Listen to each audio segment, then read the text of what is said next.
I'm Dana Denha, and you're watching FYI. The Neutral Zone is a safe place for area youths to find and express their creative freedom. The organization recently held a celebration to honor the artistry of their members and a major milestone. Check it out.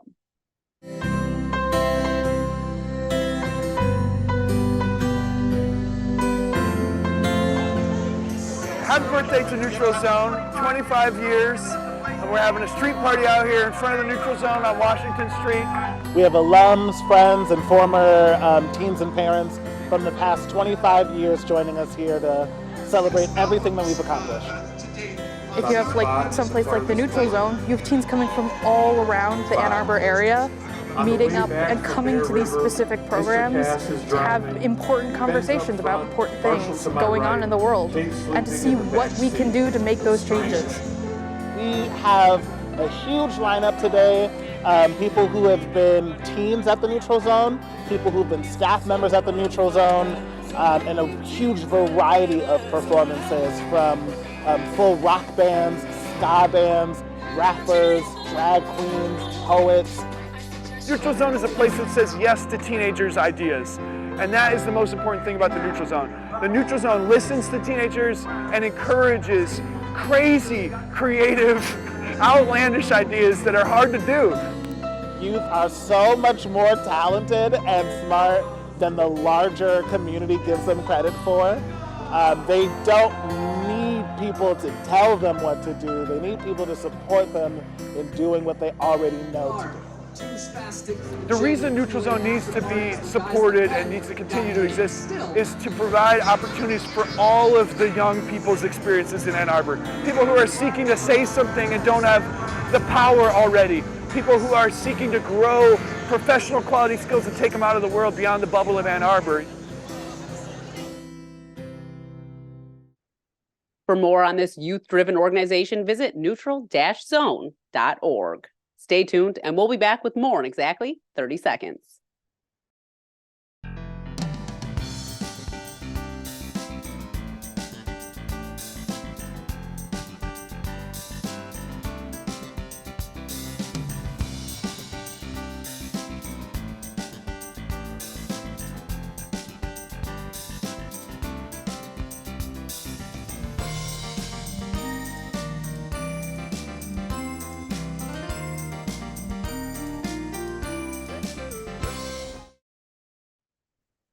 The autumn winds have blown in, and what that means, piles of leaves.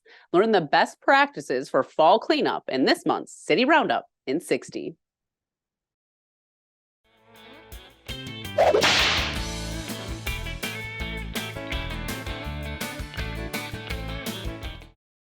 Hi, I'm Jenny Petoskey, the City of Ann Arbor's Solid Waste Outreach and Compliance Specialist. The City of Ann Arbor is expanding services to help residents manage their seasonal leaves for 2023. Until December 15th, residents will be able to set out 20 paper yard bags per collection day instead of 10. Individual bags must not exceed 50 pounds. Residents are also encouraged to use compost carts for fall leaves. Single-family residential properties can get one free 64 or 96-gallon compost cart by contacting customer service. Pickup is free, or a cart can be delivered for $59. Additional carts are available for a fee. The Ann Arbor Compost Facility will also accept unlimited leaf drop-offs from residents or their landscapers through December 15th for the fall 2023 season. The facility is normally open weekdays, 7 a.m. to 4 p.m. To drop off, visitors must use the automated scale, which includes weighing in and out. Leaves from property outside the City of Ann Arbor do not qualify for this free service. There are options outside of paper yard bags and compost carts to make use of leaves, branches, and other material from your yard. For instance, use a mulching mower to feed grass clippings and leaves back into your lawn. Use mulched leaves to cover flower beds in winter, or create a compost pile. Finally, as a reminder, putting leaves in the street is not acceptable. Visit a2gov.org/compost for more information. Thank you. Having a child with a disability can cause countless hours of worry about their livelihood, quality of life, and future. One organization is working to create an ideal place for adults with disabilities and caregivers to call home. Joining me is Kerry Kafafian, board chair and founder of Many Hands Lifesharing Community. Welcome to the show, Kerry. Thank you. I'd like to know a little bit more about you. Why don't you tell us your story and how you ended up founding Many Hands? Very similar to the stories around the nation. There's hundreds of communities similar to ours developing, and it's from parents. My son, he was 8 years old, and I realized he would need around-the-clock care. And so I started researching, traveling other states, seeing what was out there. Was really discouraging, except for one model. It's called life sharing, and but we don't have that here. So then I was working towards bringing a life sharing community to our area. Can you explain what life sharing is? It's well established and very successful. I mean, in Pennsylvania and New York, it's gone on for over 60 years. It's about 35 different locations nationwide now, but it's not well known at all. It's the idea where you have a home where the individuals who need the support and help, they're the residents, that's their home. But their caregivers actually choose to live there too.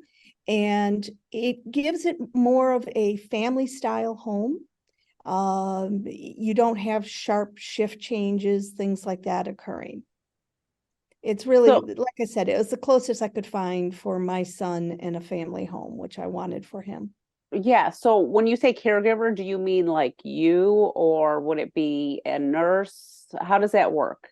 There's something called a HAP waiver. It's tied to Medicaid funds, and it's administered through Washtenaw Community Mental Health. And it provides funds for individuals who are direct care professionals, who, for individuals who need that round the clock or 24-hour care, they need someone there every minute of every day. And so those right now, unfortunately, caregivers, their pay, it's poverty wages. There's no surprise to anyone that there's a crisis right now of shortage, be it for seniors or individuals with disabilities, to find people for the care. So one of the things Many Hands is doing is looking at how can we provide for the caregivers? Because if they're taken care of, I know my son will be. And we looked at housing and food as two very important aspects, housing first.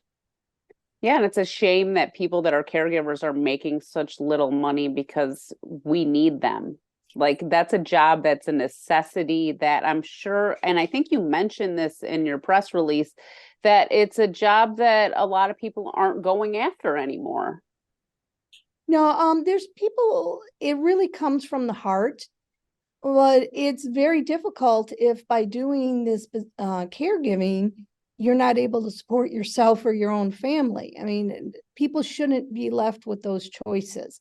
And until we're able to really make a significant difference on their hourly rate, what Many Hands is trying to do is, if we are able to provide high quality housing and food as part of their compensation, that can make a real difference. Also, along with, we're working to tap into a different employee pool.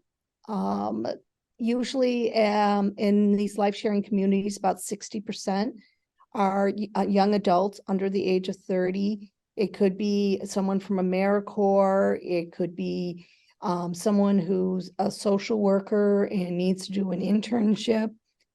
Someone just who's graduated or really wants to make a difference in the world.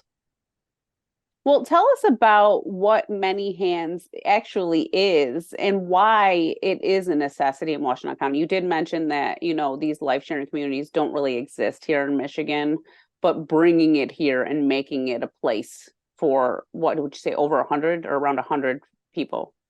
Well, we're looking at, in Washtenaw County alone, there's 7,000 individuals with intellectual or developmental disabilities.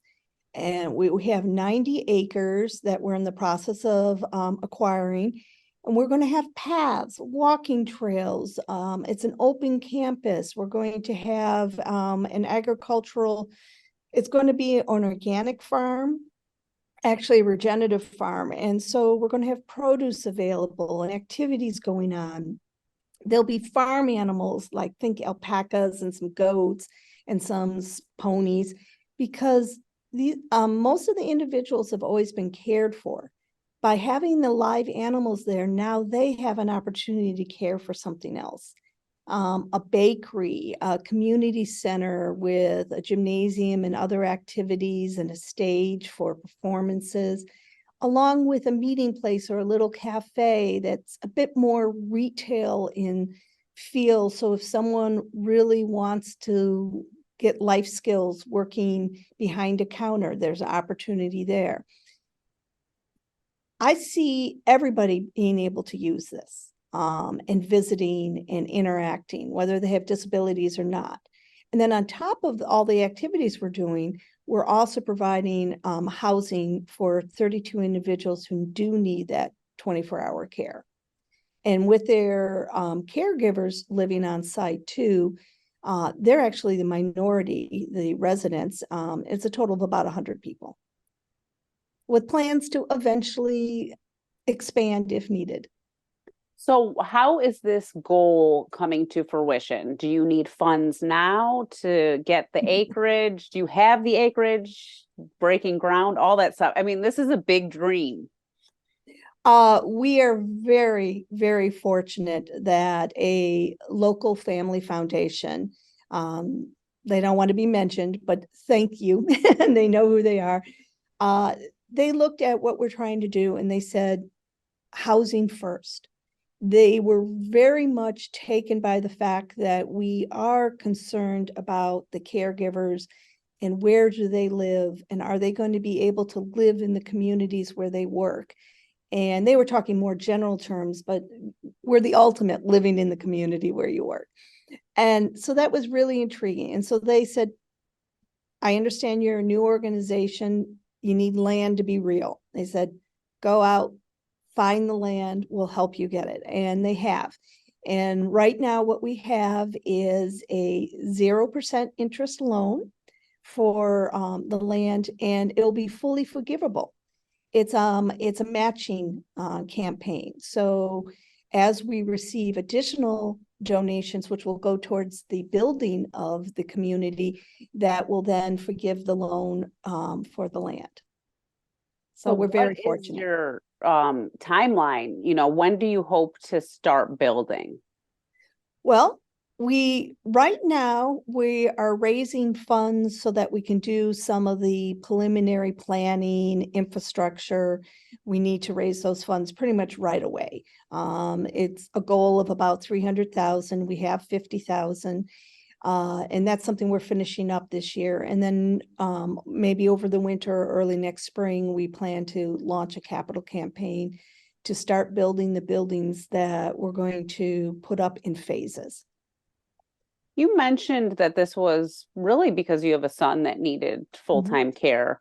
What is his situation currently? Is he with you with a caregiver? Does he live in your home? And are you planning to transition him into the new facility once it's built? Yes. So my son, Kevin, he's now 26, which means he's no longer in school. So the activities he would do every day are gone. His friends, his social network, it's just gone. And he does need a high level of care, and there are no day programs available for him. There aren't even wait lists for day programs. And so, yes, I eagerly await for this to be a place he likes animals, he likes being outside. Really reconnecting with nature is so therapeutic for anybody. But it really, things on a farm move at a slightly slower pace, which fits well for my son. The idea is that people can come and visit for the day with their family member or a caregiver. They don't have to necessarily be living there on site. And right now my son's just at home, and trying to find caregivers is a continuous struggle because of the pay level. So do you feel like once this place is here in Washtenaw County that you can, because you are providing, food and shelter for these caregivers, do you think there's going to be more people that are going to want to be in that role? Yes. We're also providing, like I said, be it an internship for a social worker or someone who is looking to further their career. This is really an experience, a lifelong experience that will help them throughout. That will attract a lot of people. And then the other 40% often are middle-aged, quite often empty nesters, and they just realize something's missing in their life. And you hear often people are looking for more sense of a community, more connectiveness. We do offer that also. And the things that really make up a quality of life, that's what Many Hands specializes in. We have, because of the land and the walking trails and things separated, physical activity is just built into your day. There's no way around it. And then with the healthy, nutritional, organic, home-cooked meals, we have nutrition. And the last component that people are starting to recognize more and more just how important it is for quality of life is the deep social connections that we're able to encourage and provide that you wouldn't get most anywhere else. Yeah, So talk that about attracts that. a lot of people. Yeah, talk about that a little deeper, that you mentioned this unifying environment, and it's people with disabilities, but they're sharing their lives with these caregivers, and it's really creating its own community in a sense.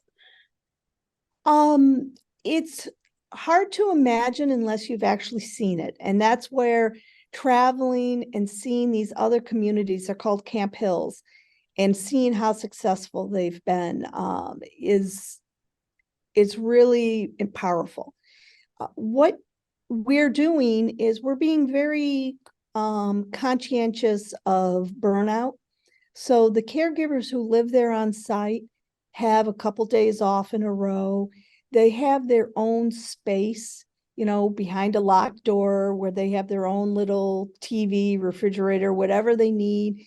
We're also going to have a car available. So if they don't have their own transportation, they can get away. So we're really conscious of that. And not all the caregivers for our home will be living on site. Only about half of them will. So there'll be some relief. And but at the same time, even if they're not on this clock, if we're in the back and we're currently doing a campfire with s'mores, they can come out of their room and come join us. And of course, we're going to have family style meals that they're welcome to be. So if anyone has a food security issue, it's not you have to go to a food bank. You just join us for dinner like everybody else. And that's very attractive. Plus, all the buildings are going to be sustainable. We're working with Jan Culbertson, who's doing the 2030 program. Some people are familiar. Where it's all solar. It's a special place to be, and that's going to be an attraction all on its own. Oh, that's amazing that you're working with the city's goals for sustainability, because when you think about, it's harder, I feel like, to take an existing building and like change it. You're like, oh, this stuff already works, but you're creating a new building. So you can do it in a way where you're really thinking about the future, the environment, the population of the earth. I mean, these are all things that I think about, like having a baby. I'm like, oh, I hope there's a planet for my baby, because the way people treat the planet is deplorable a lot of times. So it's great to have this initiative where you're like, okay, this is the future. This is the future of life sharing, and we want it to be sustainable for everybody. Yeah, we're clustering the buildings and we end up with over 60% of the land still staying undeveloped. It's either going to be pastures or agricultural or just left natural. And because of, I don't know, a century of farming there, the soil's pretty depleted. So one of our first things is to rebuild the soil and to get some prairie plants in with deep roots. So that will help the water runoff. It's a very hilly site. And we do have water runoff into Mill Creek, which has very poor water quality currently. And we're hoping to be upstream of that water and help have a positive effect even on that. So are you going to have farmers on staff then, so then they can help take care of the land? Oh, yes. Many Hands is going to be an agency that provides care, and we're going to also be providing the rentals. But we are not trying to start a farm. I respect all the work that farmers do way too much. We're looking to hire an experienced farmer to take over that piece for us. Yeah, it's a complicated step, but that also will provide you food too.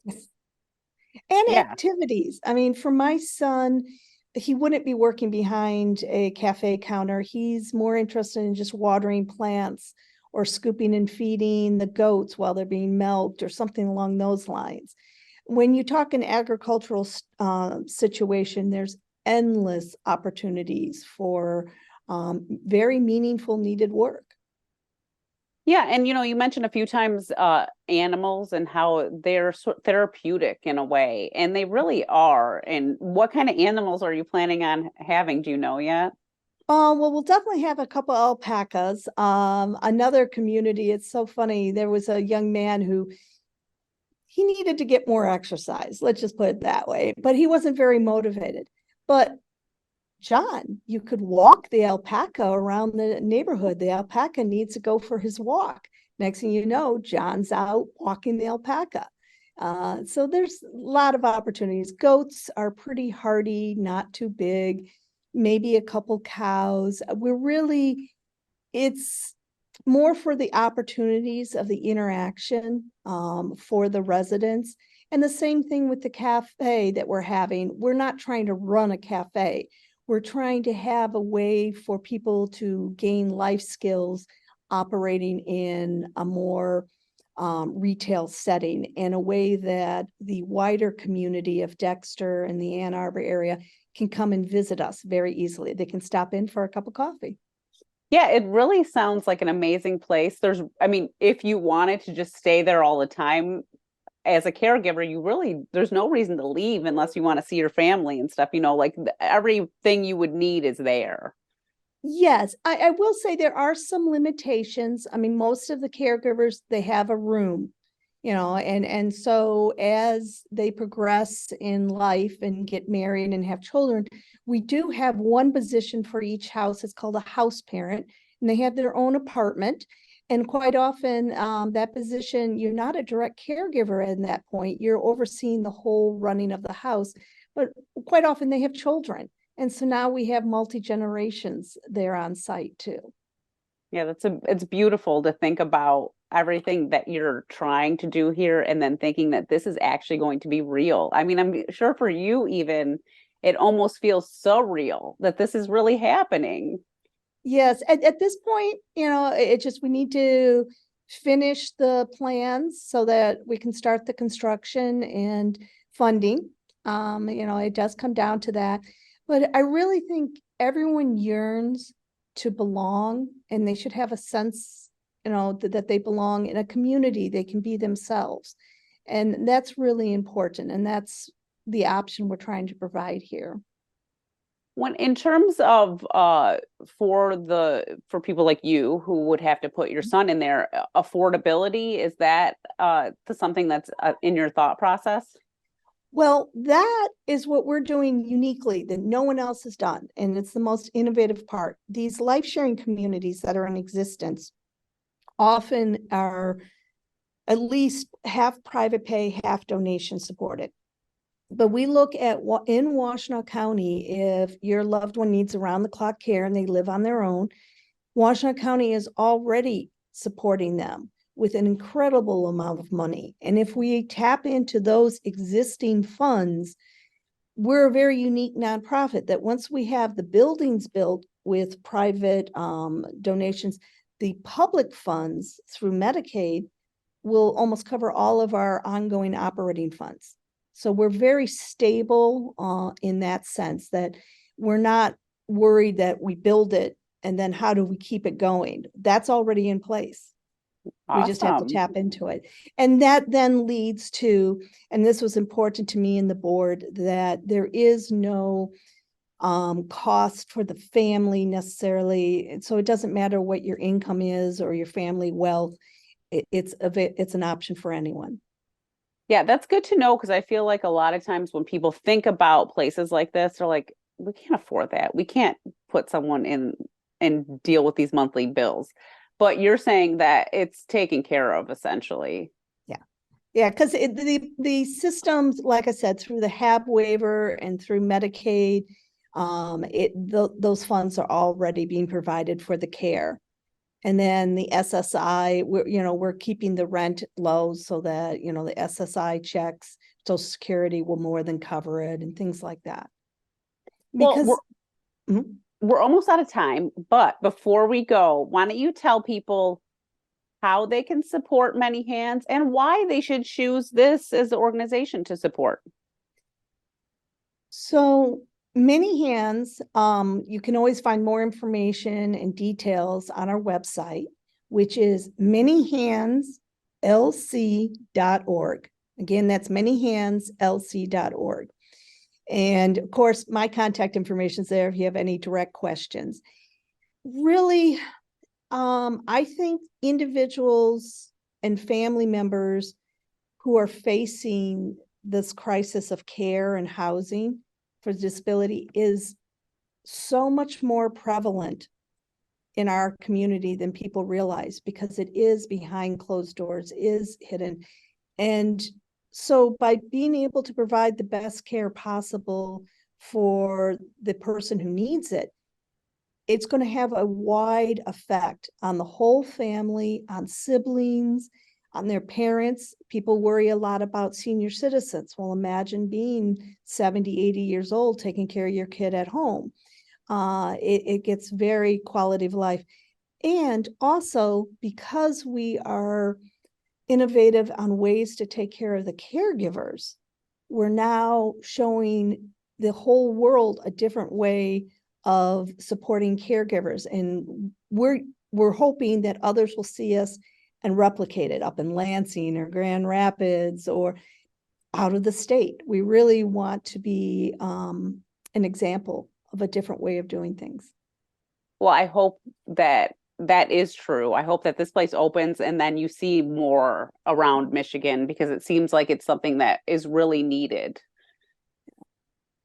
It is. It's right now, like I said, there's thousands of people right here in Washtenaw County who are stuck at home, and it's going to be a real crisis very soon as their parents age.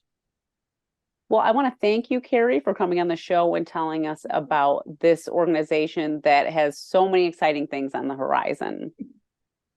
Thank you so much.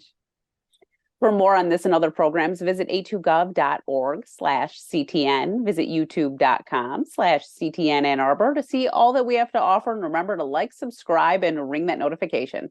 Thanks for watching, and tune in next time to FYI.